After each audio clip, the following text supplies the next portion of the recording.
नमस्कार, मैं सतपाल छापरवाल, आप देख रहे हैं बीएच न्यूज। आपका स्वागत है।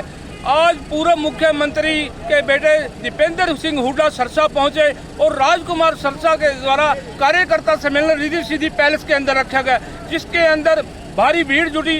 दीपेंद्र हुड्डा ने भाजपा, इनेलो सभी दलों पर जमकर बरसे। उन्होंने कहा कि 10 सालों से सिरसा के विकास पर इन दलों ने कभी भी कोई विकास सिरसा के लिए नहीं किया।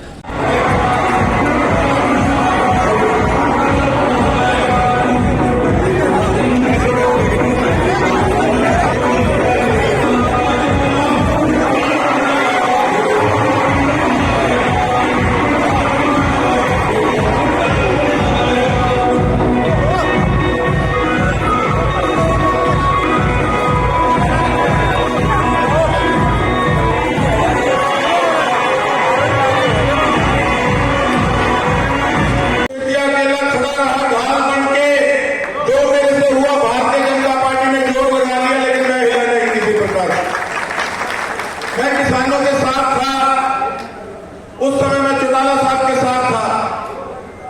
राजनीतिक परिस्थितियां कुछ भी थी बेशक, लेकिन जब साथ था तो साथ था। तीसरी बार लोकसभा का चुनाव आया, सबको पता था कांग्रेस पार्टी की भीड़ चल रही है।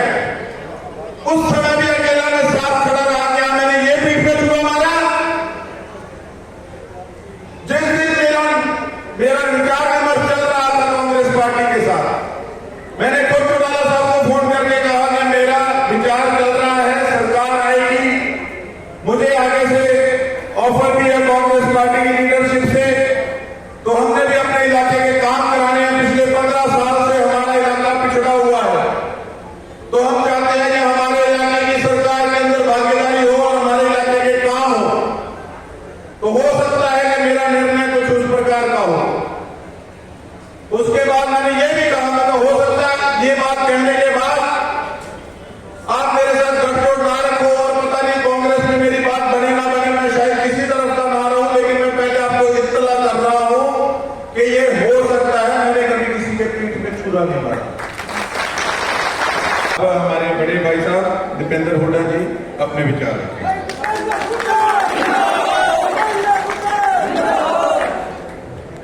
हमारे बीच में हमारे कांग्रेस पार्टी के एक नौजवान प्रत्याशी, ऊर्जावान प्रत्याशी और एक दमदार प्रत्याशी,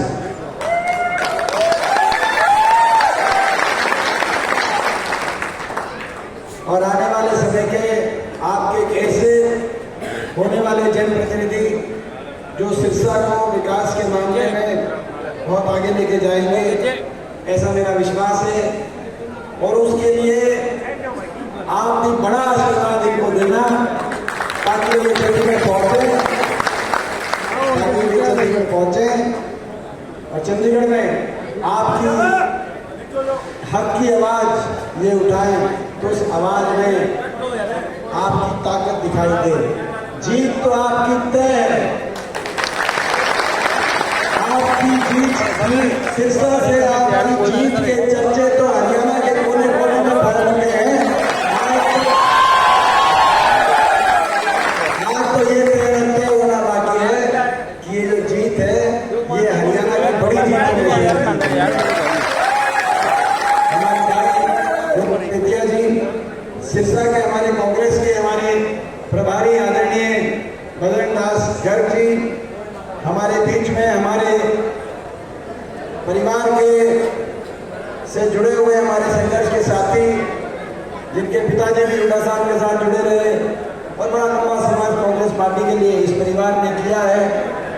और आज आपने इतना बड़ा कार्यक्रम आयोजित करके हमारे प्रत्याशी को जो समर्थन देने का जो बहुत अच्छा इस माहौल में, बहुत अच्छे वातावरण में, मुझे पता है क्योंकि आप सब मेहनत कर रहे थे कांग्रेस पार्टी के लिए। टिकट एक ही को मिलती है, मगर आज आपने उस बात पर मोहर लगाते हुए जो आज आपने हमारी बात रखी है, कल हम आपकी बात रखेंगे, आपका मान सम्मान रखेंगे। आपने हमारी कांग्रेस पार्टी की और मेरी आज और इतने भव्य कार्यक्रम में साथ देने का जवाब आपने किया है। कल हम आपके मान सम्मान और आपकी बात करेंगे। जिस घड़ी का आप इंतजार कर रहे थे वो घड़ी आ गई है। बीजेपी की सरकार हरियाणा से जा रही है और कांग्रेस पार्टी की सरकार पूरे हरियाणा से एक ही आवाज आ रही है, बीजेपी जा रही है और कांग्रेस पार्टी, क्योंकि बीजेपी ने हरियाणा का बहुत नुकसान कर दिया 10 साल की अपनी सरकार में। अभी तो सिरसा की बता रहे थे गौतम, लेकिन हरियाणा प्रदेश जो प्रदेश देश में विकास का प्रतीक था, खुशहाली का प्रतीक था, आज वो प्रदेश 10 साल की बीजेपी की सरकार के बाद देश में नंबर 1 बन गया।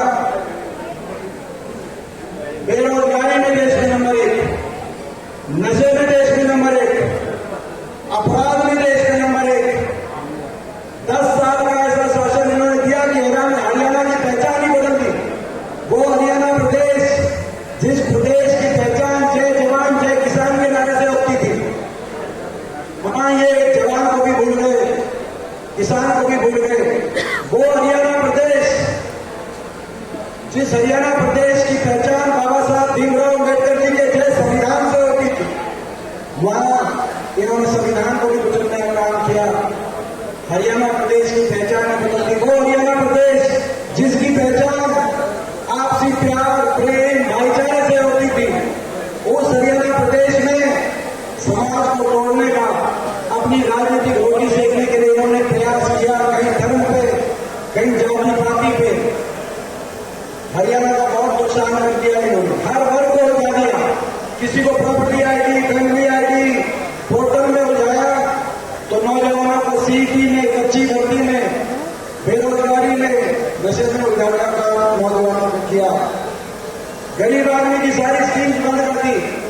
देश में सबसे ज्यादा महंगाई, सबसे ज्यादा वैट, जो वैट हमारे समय 8% था और 19%, सबसे ज्यादा वैट लगा दिया। सबसे महंगाई और भ्रष्टाचार का कोई आलम, लूट के खा गए। बीजेपी की सरकार बनी तो कहा ये खट्टर साहब और दुष्यंत की डबल इंजन की सरकार है, लेकिन डबल इंजन से लूटने की सरकार थी। जिस दिन इनका समझौता टूटा, अगले दिन आपने देखा दुष्यंत चौटाला का बयान आया कि बीजेपी के घोटालों के राज बताएंगे।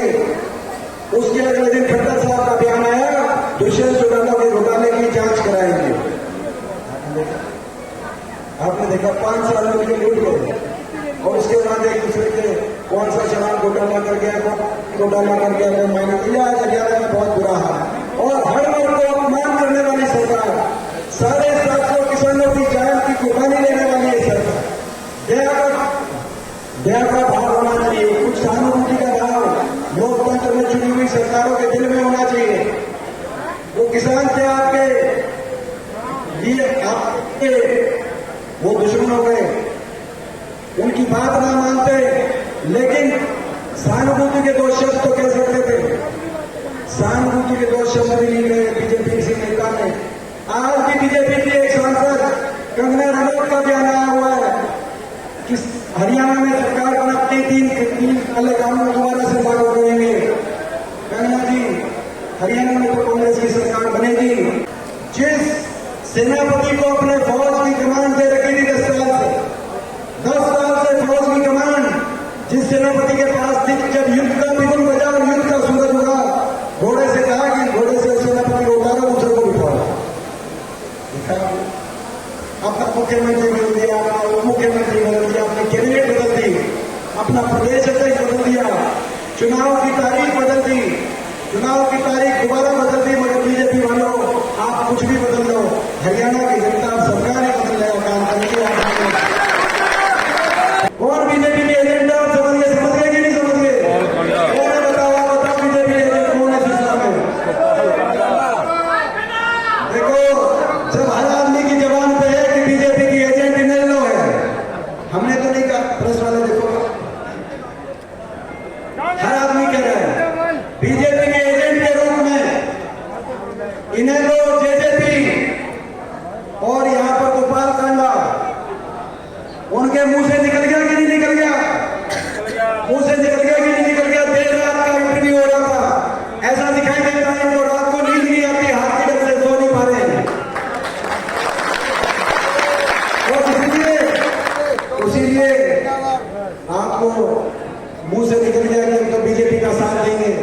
बारी बारी इलेक्शन कमीशन